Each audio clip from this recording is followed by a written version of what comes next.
Cabinet ಅಲ್ಲಿ ಅವಿಶ್ವಾಸ ನಿರ್ಣಯ ಮಣ್ಣೆ ಮಾಡ್ತೀವಿ ಅಂತ ಬಿಜೆಪಿ ಹೇಳಿದ್ರಲ್ಲ, ಅದ್ರ ಬಗ್ಗೆ ಏನು ಡಿಸ್ಕಸ್ ಮಾಡಿದ್ದೀರಾ? ಒಂದು ಅದನ್ನು ಮುಗಿಸಿ ಆಮೇಲೆ ಇನ್ನೊಂದು ಕೋಣ ಅಲ್ಲ ಏನು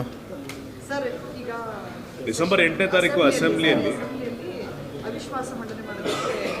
ಈಗ ಅವಿಶ್ವಾಸ ಜನರಲ್ ಆಗಿ ಇದು ಬರ್ತಾ ಇದೆ, ಏನು ಅಸೆಂಬ್ಲಿ ಬರ್ತಾ ಇದೆ, ಎಲ್ಲ ಮಿನಿಸ್ಟರ್ ಎಲ್ಲರೂ ಕೂಡ ಇದ್ಬಿಟ್ಟು ಏನೇನು ಪ್ರಶ್ನೆಗಳಿರ್ತವೆ ಅದ್ರದ್ದೆಲ್ಲ ಕುತ್ಕೊಂಡು ಮಾಡಬೇಕು ಅಂಥೇಳಿ.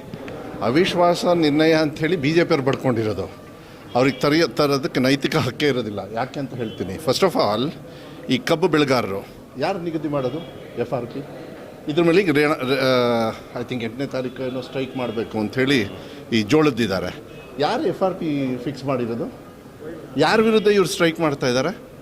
ಆ್ಯಕ್ಚುಲಿ ಅವ್ರ ಸರ್ಕಾರದ ವಿರುದ್ಧನೇ ಅವ್ರು ಮಾಡೋದು. ಎತ್ಕಟ್ಟತಕ್ಕಂಥ ಕೆಲಸನ ಮಾಡೋದು ಒಂದು ಬಿಟ್ಟರೆ ಇವರೇನು ಮಾಡ್ತಾ ಇಲ್ಲ.